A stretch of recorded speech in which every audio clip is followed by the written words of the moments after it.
As time has kind of aged, I think it's pretty safe to say that a lot of my takes on how ineffective balance patches would be in the long term over the last 2 years has been proven to be true, right? We still see a lot of double shield. We still see Bap and Brig be the best supports in the game. And we still see the main tank role kind of non-existent. So let's start this off.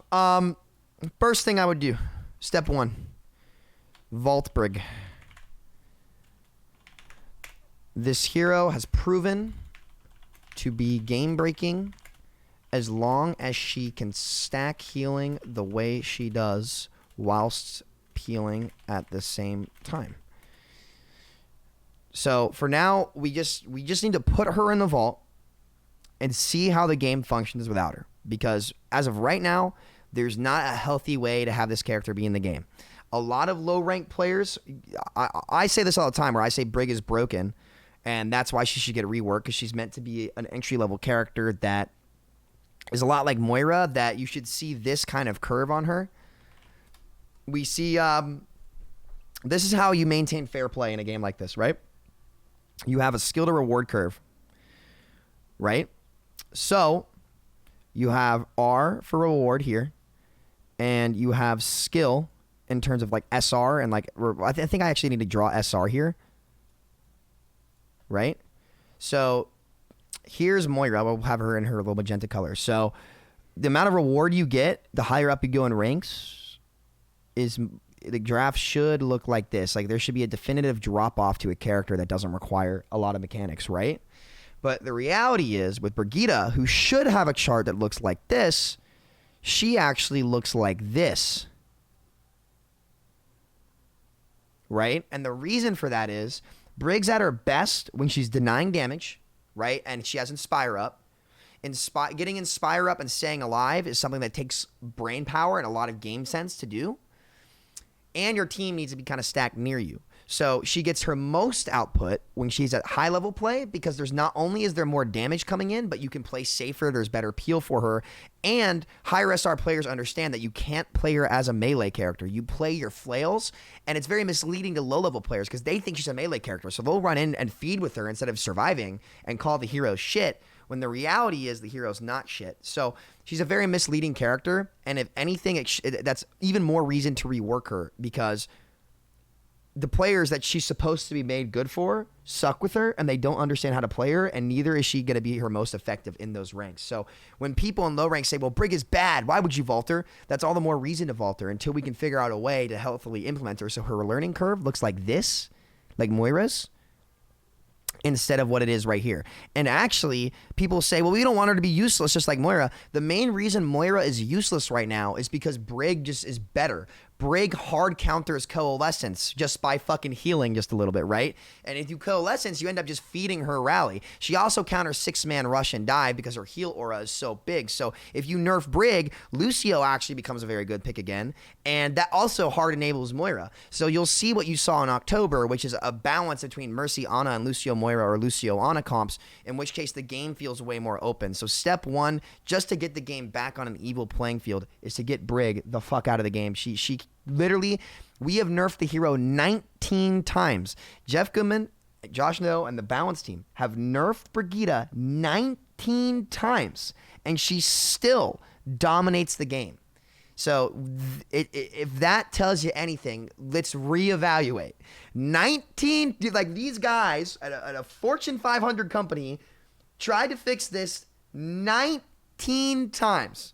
We got to change it up, right? The definition of insanity is trying the same thing over and over and over again and expecting different results. Albert Einstein. That is what we've done with Brig. It doesn't work. It's a sunk cost. We got to reevaluate. So step 1, remove Brig. And how we change her, there's no, like, people want a definitive answer, but the reality is there is not a definitive answer yet. You have to wait and see how the game functions without her in it, and then find a way to implement her in a healthy way after the fact. Immortality field changed to damage reduction, 30 to 50%, we'll say, as well as a CD reduction. Okay, the reason for this, right, The reason for this is when I had the chance to ask Jeff Goodman directly about if he has plans to change abilities, problem abilities like Brig and BAP and Immortality Field, he said that the reasoning for it, this was in the Creator Lightning Round AMA, was that on the flip side of the coin, people were saying that ultimates were too strong. So we wanted to add an option to negate ultimates and have more counter ability to ultimates in the game. The problem is, right, if you add an ability, right? Well, let me define this. Let's define something here. Let's define ultimates and cooldowns. So we'll have a value bar graph here where you have general abilities here, give this much reward, right? And then ultimates will make them blue, give this much reward, right? And because this ability, because ultimates give... Because ultimates give more value, they take more time to charge, right? You have to spend more time, probably 2 or 3 fights, depending on the character, charging an ultimate in order to get it because it's that much more valuable, right? If you make a cooldown, red is going to be Immortality Field. If you make a cooldown, give as much value as an ultimate in the game, you're not actually reducing the impact of ultimates in the game. In fact, you're increasing it because you've added a cooldown that gives ultimate level value every 25 seconds instead of every minute to minute and a half. And what that ends up doing is it then compromises the mid-fight of the game where you would set up engages to get value, right? And that's what made Overwatch so much fun. There was all these different ways to win a mid-fight before the ult fight came up. But what you end up doing, Mr. Goodman, is you end up putting ultimate level value in every fight. And that doesn't take away from ultimates. That actually adds on to ultimates. So instead of nerfing the problematic ultimates across the board, which would be a good way to nerf ultimates if you were concerned, you've just replaced all of the CD exchanges, which made Overwatch so brilliant to get countered by ultimate level value way more consistently. It's not healthy for the game. It's incredibly infuriating to play against, and there's ways to implement it in a much healthier way, to which case it doesn't do this and make cooldowns have ultimate level value with the cooldown level timer. It's horrible, horrible game design, and it's been 2 years and we still haven't realized it. So step 2, nerfing ammo. Get it out of the game. It has no place in the game. And then the main tank role will open up tremendously. The game will open up. If you get rid of BAP and Brig's most broken parts of their kits, the game will open up tremendously. We saw it happen last October. The reason why the game was so good last October was because BAP and Brig both had gotten nerfed and no one was playing them, and the game, shocker, felt amazing to play for every single role. All queue times went down across the board. I very rarely saw more than a 2-minute queue, 2.5-minute queue on every role, because everyone was willing to play everything because everything was fun. But now you don't see that anymore. You see 10-minute DPS queue times. You see long tank queue times because everyone's just walked away from the game because the experience is bad, primarily because of those 2 abilities. So, second step, Immortality Field to damage reduction field with the CD reduction. We're past the big problems, which is, shocker, the support role, right? We're past the big problems, and now we're getting into nitty-gritty quality of life changes, right? Because after you nerf these 2 things, these are the things that this hard force double shield, right? Immortality Field is what hard forces double shield and window as well. And this hard forces dive and rush out of the game. So these 2 things would make the game open up brilliantly. So quality of life change. Let's see, Hanzo. Proj speed buff, storm arrow nerf. Reduce arrow count by 1 to 2 arrows, probably 2, and maybe a CD increase. The goal of this is to make Hanzo more of a sniper rather than a spammer, though this can wait if we are unsure we want to do this to the hero. So that can wait. That's more of a quality of life change. 4, revert. Okay, let's get this down one more. I wanna, oh, god damn it. Reverts Dragonblade damage nerf. Dragonblade can no longer be damage boosted. So the only reason Blade is broken is shocker, because support and tank ultimates, the most powerful ultimates in the game, have always been that change breakpoints. And if you change breakpoints, you end up with things that are a little oppressive or a little broken. So if you have an ultimate that's too strong because of breakpoints, then make it so that it can't actually break those breakpoints, so the game still stays fair, but you have a lot more fair play, a lot more counterplay, which is what made the game so much fun. 5. We're going to take a look at Echo next, okay? Echo can now die and duplicate. Reduce ult charge. Oh, I spelled that wrong. I am an idiot. Reduce ult charge rate to compensate by 20%, whatever it was, either 20% or 15%. I don't remember what the nerf was they gave her, but you can revert that now. And now it adds a lot more counterplay to duplicate, which just gives her so much lives. Like, you actually have to play smart. You're at risk. It adds counterplay to the game, and we like counterplay in the game because that's what makes Overwatch so much fun. When there's win buttons in the game, like Immortality Field or Brig, no one really likes that, right? So you kind of have to wait. You just, it doesn't work. So, yeah, now we're going to move on. Let's see. Reverts, Roadhog, 25% ult charge reduction. This change just straight up removed what made this hero punishable at no skill cost of the player. Changes like this are really unhealthy for the game. If players want to get more value, they need to either be mechanically better or smarter positionally.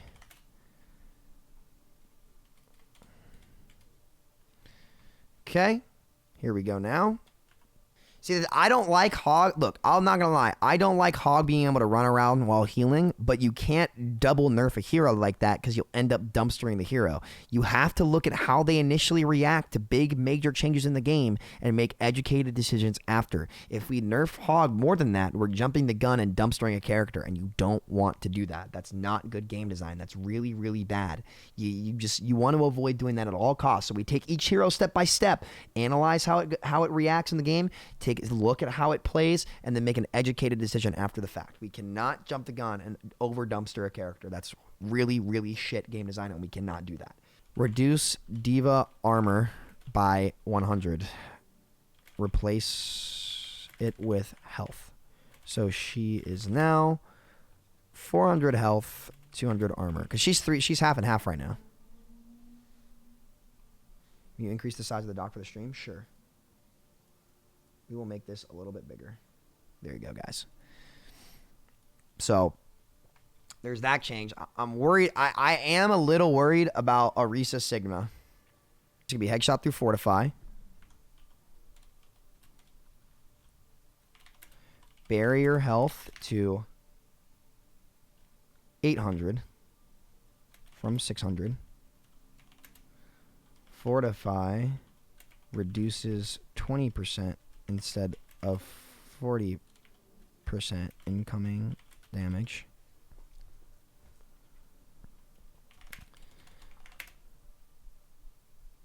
And then we're going to say, to top this off, I might reduce barriers cooldown by 1 second.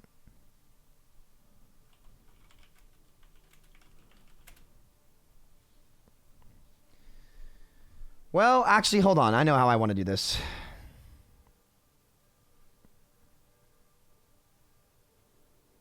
Here's what we're going to do instead. Incoming damage, and then we're going to do this.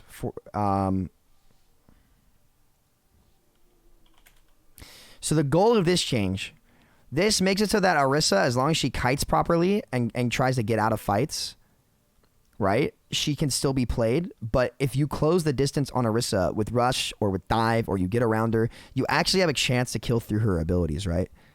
And then CD increase by 2 seconds from 10 to 12. So The goal of this is to enable bunker again, right? This is going to make Orisa have downtime. So you actually have to play smart around walls, around barriers, and that you have to be smart with your cooldown usage so that they don't just win for you, right? This enables the bunker play style, which means she'll still be viable on first point defense maps like King's Row. You could play her on high ground there. You could play her on Anubis. You could play her on all the traditional bunker maps. She actually would be better to enable a different play style of comp. And you could play dive into it and actually win, but you don't inherently win. Like, it's whoever sets up well, whoever actually uses cooldowns properly. The fun chess of Overwatch that made everyone fall in love with this game. It's what made the game so great. It's what made the game of the year.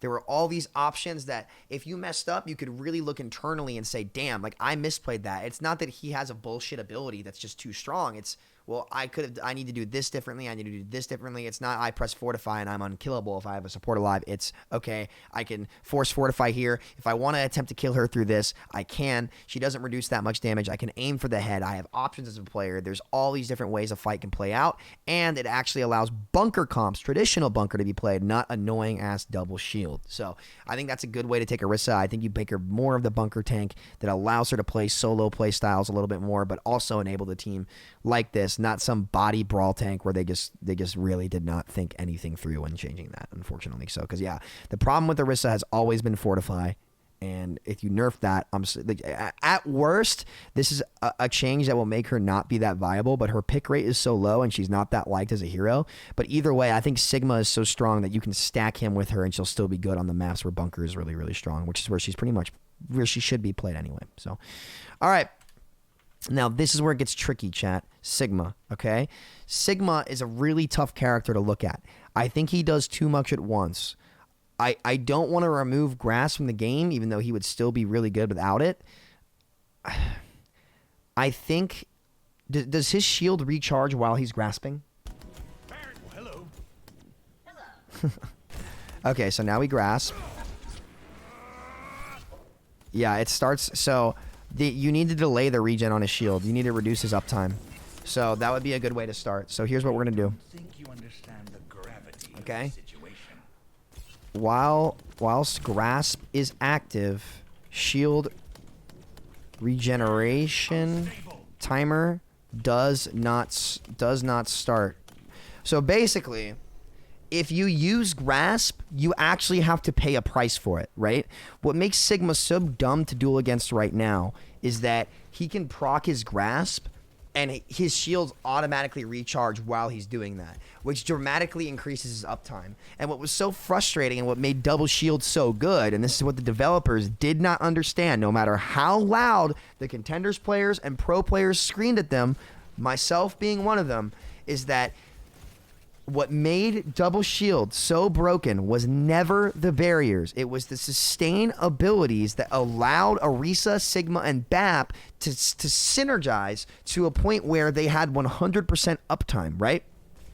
Dive always had downtime. If you jumped in, you would be punishable for misusing your cooldowns if you went in too deep. If you play Rush, Reinhardt's shield is finite, right? He can't shoot from range. You have to make smart decisions. That's what made the game so much fun. But with Sigma, you essentially were able to have 100% uptime, which made the character unpunishable. So it didn't matter how smart you were at the character, how good you were at the character.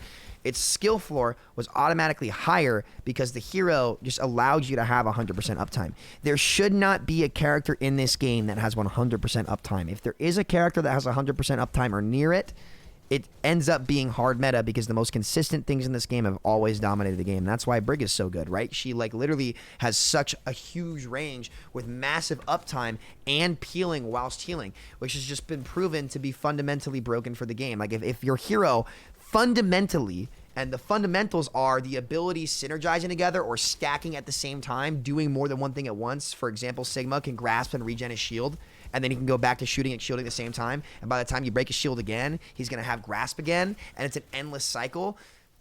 Heroes that fundamentally operate like that will break the game, and it's been proven that they do that. So you want to reduce that in your game so that you add healthy counterplay in the game. The game doesn't feel oppressive to play. Heroes feel equally matched, and it's about how you play rather than what you pick, and that's what makes Overwatch so brilliant. So I think this would be a nice little minor nerf to Sigma that wouldn't dumpster the character, but it definitely helps reduce that 100% uptime so that you actually have counterplay and fun ways to play the game, better ways to outplay him, etc., etc. That's why Brig never had downtime. Well, Brig has downtime, but like Brig's fundamentals is not her downtime because Inspire's only up about 40 to 50, maybe 55% of the time if you're playing really well. It's that she heals and peels at the same time, and that's what makes her so broken. You can't have a hero do both. Like, Ana has to choose to sleep dart someone or to heal her team. And that decision-making is what makes players like ML7 the best players in the world because they understand exactly where they need to play, who they need to heal, when they need to peel, when they need to sleep, when they need to nade, and that makes the skill ceiling almost... it makes the skill ceiling literally exponentially higher, which makes people want to continue to grind the game to achieve perfection, right? And to achieve skill and fair play. And it's just fun to play that way. And it's not fun to play a watered down, boring game. So, yeah, that's what we're going to do to Sigma. I don't want to ramble too much about him. All right, who's next? Yeah, and wait, can I? Yeah. Also, shield drops while grasping. Yeah, that's a good call. Yeah.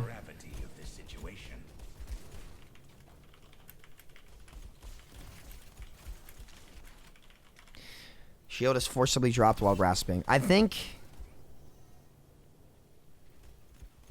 we just do this. We can take that out actually, and do these two things. We don't have to increase the regeneration cooldown. If it forcibly drops while grasping, and the regeneration timer doesn't start, that will give him downtime, which means he actually is killable. So yeah, we might need to increase Shield's health a little bit at some point to compensate, but I don't think we need to do that right now. I want to wait and see what happens. So I'm also not nerfing Zen because if you nerf Zen's ability to get peeled by a lot of these characters, it actually makes him a little bit more balanced. So again, you don't want to nerf Zen yet because he's only really strong because these two characters are just fundamentally overpowered as fuck. So if you nerf these two characters, it makes Zen as punishable as he should be, and it makes the game a lot more balanced. I honestly might wait on the Hanzo changes, but I want to reduce Storm Arrows just in case. And I also want to do this to Lucio. Let me check his numbers real quick. We're here. This is going to be pretty important because if we remove the peel ability of Brig and Bap, or we reduce it, Lucio should be able to be that peel character in his own way. 16 a second to...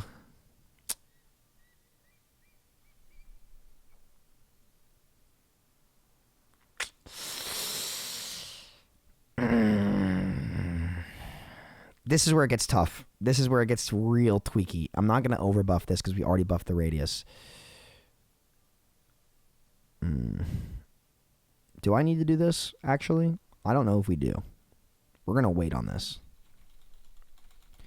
We're going to increase the radius for now, and that's all we're going to do. I don't want to mess with numbers because this is big utility right here. Right? It's really risky to mess with utility and mess with numbers at the same time because that's how you can accidentally break something and make it overpowered as fuck. So we need patience on this. This is going to take time. So we're going to wait and see how this patch reacts. And then if we need to do this again, we will. But I don't think we need to yet. I think that we should wait on seeing how that plays because this could end up being a very big buff. It doesn't look like it, but again, this makes him much more consistent, and consistency is the best thing in this game. Cannot iterate that enough. Consistency and consistent characters have always been the characters that get picked.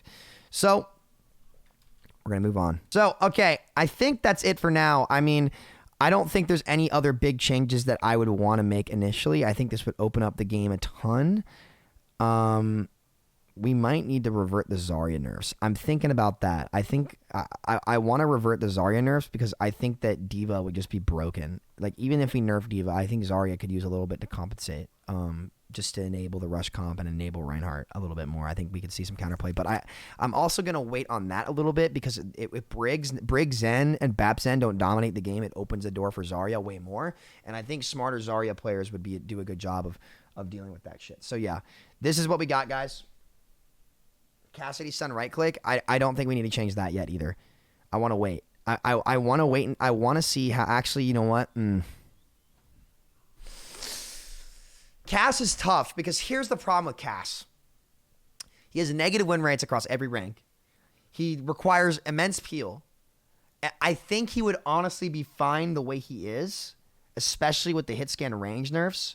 I don't want to change him yet. I want to wait. I want to take away the 225, but I want to wait. So, yeah, this is my patch. This is 10 things that would make this game 3 to 4 times better in the meantime while they don't have any content coming out. The goal of this is to open up the game to make the original tanks that everyone loves to play synergize incredibly well together, and this patch would make the game play how it played last October when the game was regarded to be in its best state of all time. I can guarantee you, with my pride, I would bet you any amount of money. I bet my retirement, I bet my life, I bet my everything that if they push this patch through, Overwatch would be considered one of the best games on the market once again. I'd stake my career on it. I would stake my entire career on it because the game would feel so much better. Now, granted, it would probably take, I think I would need 1 or 2 more patches past this point to really fine tune it, but this would address 80 to 85% of the issues in the game, and then there'd probably be 1 or 2 more tweak follow-up patches in the following weeks to really get the game where it would need to be. But this is step 1. This is how you set the foundation to build a masterpiece right here. And you know what? I'll send it to Blizzard. I'll do something, but I think it's incredibly unlikely that they would listen. So, you know, I've done these before and I just kind of get laughed out of the room, even though time and time again, I was right about Double Shield not going away. I was right about Brig still being broken. I was right about BAP like being freaking busted if we buffed him even in the slightest, in which case we did. I was right about Hanzo not being a good character. His stats are all down. His stats are down 30 to 40% since Double Shield came in the game, and we nerfed him one time previously, and he had literally a 40% win rate. He was not pickable. If you get rid of the supports that are broken, that deny all the other tanks from being played, then you open up the game much more to other DPS heroes and dive comps, which negate Hanzo and make him neutral in the meta, which is where he actually is. He just fills in a Double Shield because he can force Grasp, and he can force Fortify, and he can force Immortality Field. 3 of the most problematic abilities on this list. So then the Dragonblade nerf, this is mostly for low ranks, right? Because they complain about Nanoblade and Genji being annoying. This way, you'd have to be smart on Genji. It just wouldn't play for you, but Blade can still be valuable considering the Blade nerfs just make him pretty useless right now. So you have to be really, really smart and play into cooldowns. It's inherently neutral. Echo dying and duplicate will make it so that she's not as oppressive and she can't just dupe a tank and int, right? She has to play smarter. She has to play slower. It adds counterplay to dupe, and this is what I said they needed to do day one for Echo, by the way. This is what I said they needed to do day one and consider, and lo and behold, I guarantee you this would fix the character. But you reduce the charge rate to compensate. So you nerf the ult, right? You nerf the total value the ult gives, so you're allowed to reduce the ult charge and revert that nerf. So overall, it's a little bit less power than it is right now, but most importantly, it has counterplay and it feels fair to play against so that you actually can punish an Echo if she misplays and duplicate. So that's good. This hog change was really, really stupid. You just inherently give people more value for no reason, make them earn it, make them learn the game, make them play smarter. You see a lot of hog players who get away with just stupid things, and unfortunately, he kind of gatekeeps tank synergies right now, so he should be a niche pick, especially in the higher levels of play. Reducing D.Va's armor, she's just a little too strong right now with how much armor she has, and I think if we open up the game, so this vaulting Brig and nerfing Immortality Field are both major buffs to D.Va, and really, see, a lot of people look at these two changes and they say, oh, well, this is just to make damage heroes the best heroes in the game. No, what this really does is this opens up the tank category, right? Because basically what would happen with tanks, since they don't have 100% uptime, tanks would go in, like Ryan Zarya would go in, Brig would bash the Ryan, and they would just get droned, and then the Ryan's stuck in Narnia with no shield, and the Zarya stuck with no bubbles. So these two just hard counter that kind of comp by existing and using their abilities. But if Brig's not in the game for one, and Immo has counterplay, Ryans can actually all in if they're smart and still get value, opening up the game a lot more. So really, what this is meant to do is enable main tank players in the role to be good, which will reduce queue times across the board for everybody, making the game experience much better, which is what you saw in last October, which is why the game was so great. So yeah, these two things buff D.Va, so you can compensate by making her punishable if she misuses DM or misuses her fly and ends up in a bad position. This makes it actually, you have to be smart, you have to think about it. It adds counterplay, makes the game way more chessy rather than checkers, which is what made Overwatch so great. Orisa being able to be headshot through Fortify now allows more counterplay so that the abilities just don't carry the player and they feel oppressive, unplayable. This also makes it so that she doesn't have 100% uptime, meaning that she has to play smarter. To compensate, we're going to increase barrier health by 200 health, allowing her to enable the bunker playstyles more. Fortify now reduces 30% of damage instead of 40, making her punishable yet again. The CD is increased. This might be too much. This is the one thing I'm unsure about right now because, again, we're messing with utility and numbers. That's a really risky thing to do, and it might be a little bit too much, but if Orisa's not meta for one patch, boo fucking who, I don't think anybody's crying about it, right? She will still be able to play it in this playstyle in the maps where she used to be good, where Bunker was good. Anubis 0.1, King's Row 0.1 defense, like defensive maps, Orisa can set up bunkers and really enable a fun comp for the team to play. So Sigma, what this change is meant to do is also help his uptime not be 100%. This is why he seems so oppressive. We might need to compensate for something else down the line, but his 100% uptime, either way, whether he's good or bad, is not a healthy way to be implemented into the game. So we're going to reduce that 100% uptime, making it so that Sigma players have to be smarter. If we need to buff his damage output by making his fire rate faster or something, or maybe buff his shield to compensate for this slightly so that he can still hold his ground in comps where he's meant to do so.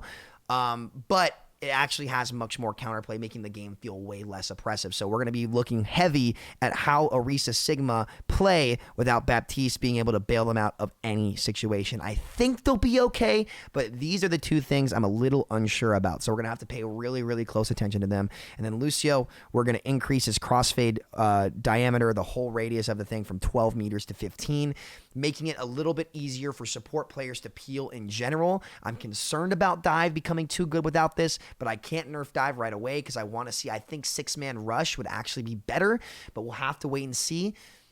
So once we wait and see and we figured these things out, we can make appropriate changes to open up the game much more. Those are the 10 things that would drastically improve Overwatch's experience to play. If the game changes like this, it would be grindable for every character in the game. The roster would open up so much, and I think it would really revitalize the ranked environment, considering we haven't had a patch from July. So those are the 10 things that I would do immediately, and I stake my career on the fact that these 10 things will fix the game. There is nothing I will not bet. There is nothing I won't stake on this. There is nothing I won't bet because, God damn it, I have been right about this stuff for 3 years, and I have been laughed out of the room by developers, by community members, by everything. But I called Double Shield not going away. I called Brig still being broken. I called BAP being oppressive. I called all of these things not being affected. I have hit the nail on the head on just about everything. I missed a little bit on Genji and his buffs being too good. I missed on Symmetra. I thought she was going to be complete dog shit, but she's actually really, really, really strong on Koth, especially with 225 health. So